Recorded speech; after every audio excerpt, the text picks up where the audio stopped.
नमस्कार दोस्तों, मेरा नाम है हरीश साहू और मैं आप लोग को क्लास 10th का मैथ्स पढ़ाता हूँ, गणित सब्जेक्ट, जो कि दोस्तों सीजी बोर्ड का है।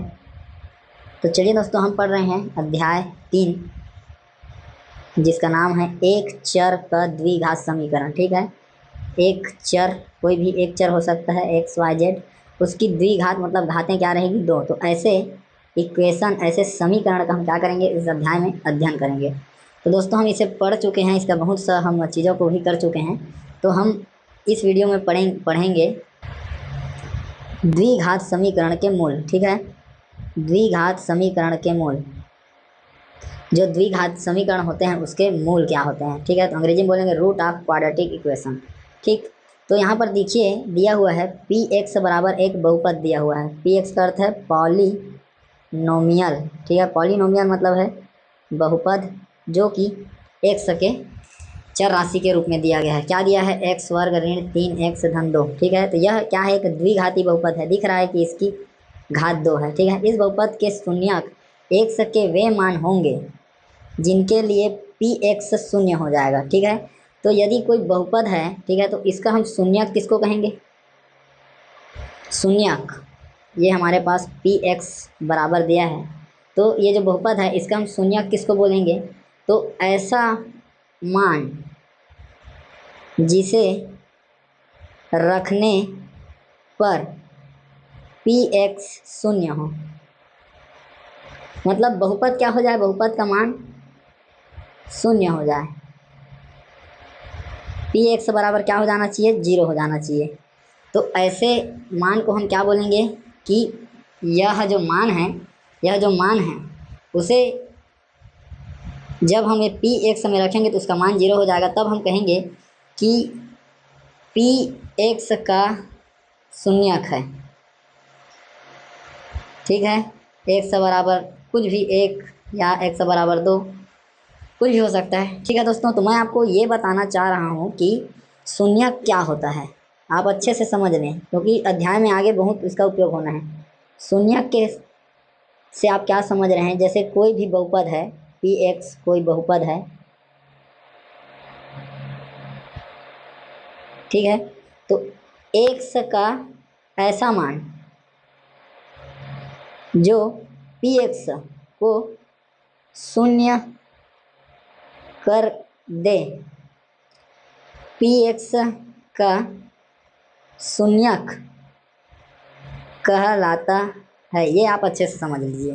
ठीक, तो हमें कोई भी बहुपद दिया है, जैसे यहाँ पर दिया है पी एक्स बराबर एक्स स्क्वायर ऋण 3x धन 2। ठीक है, तो हम एक्स का ऐसा मान निकालेंगे जो क्या करेगा, ये जो पी एक्स है, ये जो पूरा बहुपद का मान को क्या कर देगा, शून्य कर देगा। तब हम कहेंगे कि ये जो एक्स का मान है वो क्या है, पी एक्स का शून्यक है, क्योंकि इसको रखने पर पी एक्स बहुपद का मान शून्य हो जा रहा है। ठीक दोस्तों, तो यही मुझे मुख्य रूप से आपको बताना था।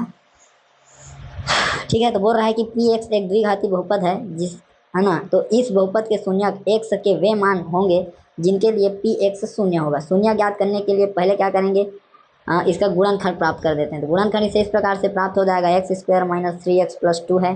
ठीक है, तो इसे ऋण 3x को मैं क्या लिख सकता हूँ, ऋण 3x को लिख सकता हूँ ऋण 2x ऋण x। ठीक है, दोनों जुड़ के बन जाएगा, तो इसको हम ऋण 2x ऋण x धन 2। ठीक है, ये क्रिया को क्या बोलते हैं, मध्य पद तोड़ना। ठीक है, इसे आप याद कर लें। ये जो बीच वाला यहाँ पे देखिए आप, सेंटर वाला जो पद है उसको हम लोग तोड़ दिए, दो भाग में तोड़ दिए, ऋण 2x और ऋण x। ठीक, तो इस क्रिया से बहुत आसान होता है बनाना। अब x उभयनिष्ठ निकल जाएगा, तो यहाँ बचेगा x ऋण 2, और यहाँ ऋण 1 उभयनिष्ठ निकलेगा, तो यहाँ बचेगा x ऋण 2। अब दोनों में से x ऋण 2 उभयनिष्ठ निकलेगा, तो इधर बचेगा x ऋण 1।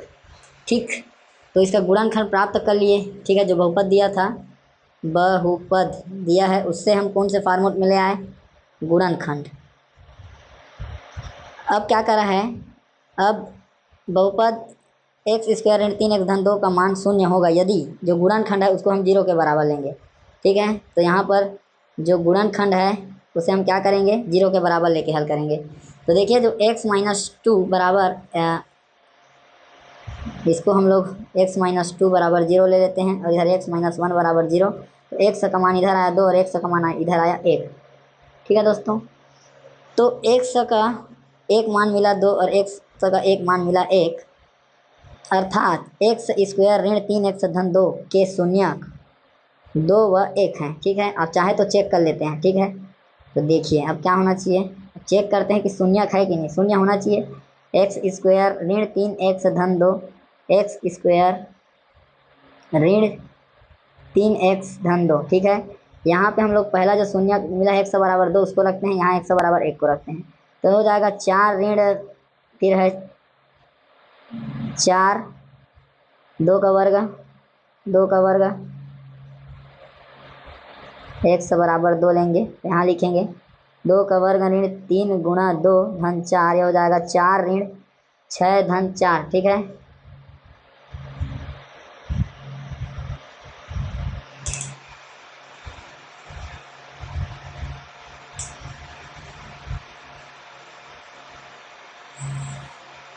तो ये दोनों कट गए, बच गए हमारे पास 6। और इधर यदि रखेंगे 1 रखेंगे तो 1 का वर्ग ऋण 3 गुणा 1 धन 2, तो ये हो गया 0। तो दोस्तों इधर भी तो होगा, एक्स का मान 2 लिख रहे हैं, हाँ तो ये 2 रहेगा ना, ये 4 का है होगा। इसको अच्छे से आपको बताता हूँ, यहाँ समझो। पहला कंडीशन जो बहुपद दिया है उसे लिखते हैं एक्स स्क्वायर ऋण 3x धन 2, ये दिया है। पहले x बराबर 2 रखिए, तो क्या हो जाएगा 2 का वर्ग ऋण 3x धन 2। ठीक है, ये जो हमारा x वाला टर्म है 3x, ठीक है, तो इसे x के जगह में इसे लिख देंगे 3 गुणा 2, ऐसे लिखाएगा। ये हो जाएगा 4, ये हो जाएगा 6 और ये हो जाएगा धन 2, धन 2 और धन 4, तो धन 6 और ऋण 6। ठीक है, तो दोनों क्या हो गया, कट गया। तो पी एक्स जो बहुपद है उसका मान क्या आ गया 0। एक्स बराबर 2 क्या है, उसका शून्यक है, पहला शून्यक। दूसरा हमें मिला है एक्स बराबर 1, जैसे फिर से चेक करते हैं कि यह शून्यक है कि नहीं है। यहाँ पे लिखते हैं कि एक्स बराबर 1 रखेंगे, तब एक्स का बराबर 1, तो 1 का वर्ग ऋण 3 गुणा 1 धन 2, फिर ये हो जाएगा 2 का 1 ऋण 3 और ये हो जाएगा धन 2। ठीक है, तो धन 2 धन 3 हो गया, ऋण 3। अब देखिए दोनों क्या हो गया, कट गया, फिर से क्या हो गया 0। तो इसलिए हम बोलेंगे कि x 2 और 1, x बराबर 1 और x बराबर 2 बहुपद का क्या है, शून्यक है, इसी के लिए बोल रहा है। ठीक है, 2 और 1 शून्यक है। अब इतना करने के बाद आगे बोलता है कि अब वर्ग समीकरण एक्स स्क्वायर माइनस 3x धन 2 बराबर 0 में x के ऐसे मान पता करते हैं जिनके लिए समीकरण के दोनों पक्ष बराबर हों। हम इन मानों को मूल कहते हैं। ठीक है, तो x का ऐसा मान जिससे समीकरण बराबर हो जाए, समीकरण जिनके समीकरण के दोनों पक्ष बराबर हों, मानों का मूल कहलाता है। ठीक है, या समीकरण का मूल कहलाता है। तो यहाँ पे दो चीज़ें बहुत ही इम्पॉर्टेंट है दोस्तों, आप इसे दोनों को नोट कर लें। ठीक है, कि पहला एक्स का वह मान जिससे बहुपद शून्य हो जाए, समीकरण का शून्यक कहलाता है। ठीक है, ये क्या है आपका शून्यक को याद करने का और ज्ञात करने का दोनों तरीका है। ठीक है, और दूसरा आप लिखेंगे बी, जो यहाँ पे दिया है कि एक्स का वह मान जिससे समीकरण के दोनों पक्ष बराबर हो जाएं, समीकरण का मूल कहलाता है। ठीक है, बहुत ही इम्पॉर्टेंट है दोनों। ठीक, इसे आप नोट कर लेंगे। तो देखिए जब गुणांक हो गया तो देखो दोनों को क्या किया, दोनों को अलग अलग लेके 0 के बराबर हल किया, तो x बराबर ये 2 आया, x बराबर 1 आया। तो यहाँ हम पाते हैं x बराबर 2 ले 1 के लिए समीकरण संतुष्ट हो रहा है। x के यही मान बहुपद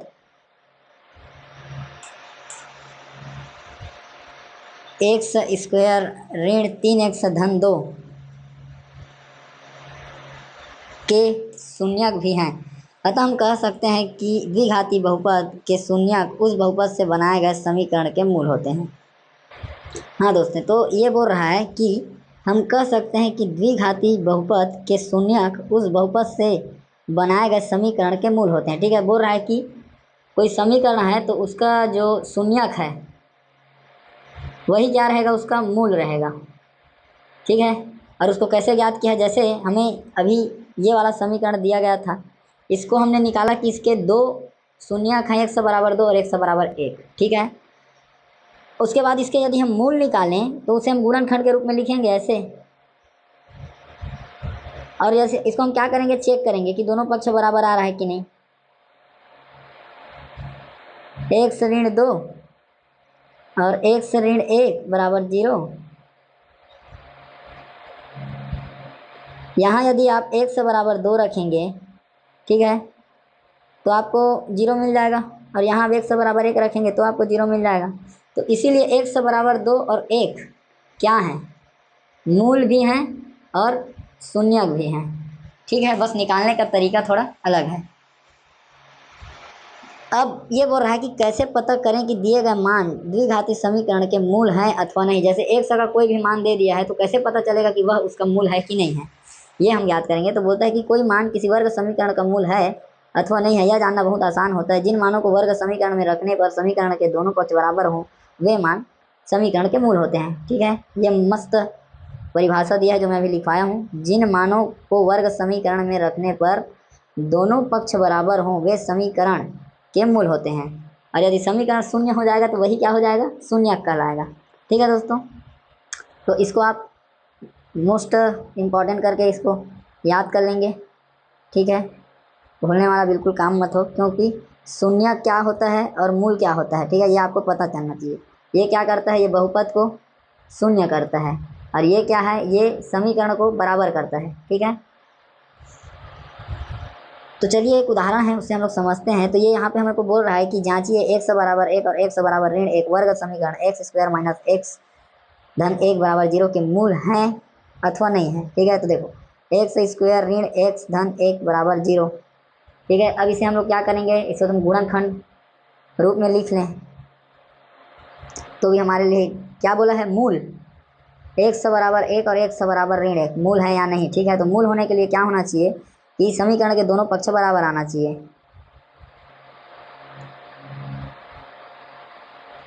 ठीक, अब यहाँ रख दो 1 को, और यहाँ रख दो 1 को। हल करो, ये हो जाएगा 1 का वर्ग ऋण 1 धन 1। इधर हल करो, ये हो जाएगा ऋण 1 का वर्ग ऋण, फिर है ऋण 1 धन 1 बराबर 0। ये हो जाएगा 1 ऋण 1 धन 1, तो ऋण 1 धन 1 एक ठो कट गया, इधर बचा 1 बराबर 0, बराबर नहीं है। ठीक, इधर चेक करो तो ये आ जाएगा ऋण 1 का वर्ग 1 ऋण, ये हो जाएगा धन 1, फिर ये हो जाएगा धन 1, तो ये आ जाएगा अपना 3। तो 3 0 के बराबर नहीं है। देख, तो हम बोल सकते हैं कि जो लेफ्ट हैंड साइड है वो राइट हैंड साइड के बराबर नहीं है। ठीक है, बराबर नहीं है मतलब 1 और 1 = 1 समीकरण के मूल नहीं है। ठीक है दोस्तों, ये बोल दिया, चेक किया तो एक बार 1 मिला, एक बार क्या मिला, 3 मिला। ठीक है, तो दोनों पक्ष बराबर आ नहीं रहे हैं। ठीक, इसीलिए क्या है, मूल नहीं है। इसलिए यहाँ भी बोल रहा है कि 1 वर्ग समीकरण का मूल नहीं है। अब उदाहरण क्रमांक 2 को देखते हैं। यहाँ पर बोल रहा है कि जांचिए 1 = 2 और 1 = 3 वर्ग समीकरण x² - 5 धन 6 के मूल हैं अथवा नहीं है। ठीक है, तो चलिए जांचते हैं, लिखते हैं x² धन 5 धन 6 बराबर 0। ठीक है, दो मूल दिए हैं, कौन कौन सा दो मूल दिया है उसको लिखते हैं। तो एक तरफ दिया है 1 = 2 और एक तरफ दिया है 1 = 3। ठीक है, चलो इसको हल करते हैं, दोनों पक्ष बराबर आने चाहिए तब जाके पता चलेगा कि मूल है कि नहीं है। ठीक है, तो एक्स स्क्वायर ऋण 5x धन 6 बराबर 0, एक्स स्क्वायर ऋण 5x धन 6 बराबर 0। ठीक है, x बराबर 2 रखते हैं तो 2 का वर्ग ऋण 5 गुना 2 धन 6 बराबर 0। यहाँ रखेंगे 3 तो 3 का वर्ग ऋण 5 गुना 3 धन 6 बराबर 0। ये हो जाएगा 4 ऋण 10 धन 6 बराबर 0। ये हो जाएगा 9 ऋण 15 धन 6 बराबर 0। फिर ये हो गया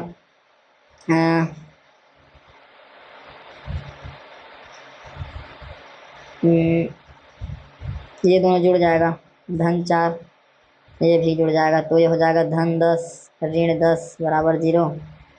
और इधर हो जाएगा ऋण 6 या धन 15 ऋण 15 बराबर 0। ठीक है, तो देखो ये कट गए, इधर आ गया 0 बराबर 0, 0 बराबर 0, लेफ्ट हैंड साइड बराबर right hand side, left hand side बराबर राइट हैंड साइड। ठीक, तो इससे हम बोल सकते हैं कि x बराबर 2 समीकरण का मूल है, x बराबर 3 समीकरण का मूल है। ठीक है, याद कर दिया, दोनों बार देख लो, दोनों बार 0 मिला है, तो ये बोल दिया कि x बराबर 2 x बराबर 3 क्या समीकरण का मूल है।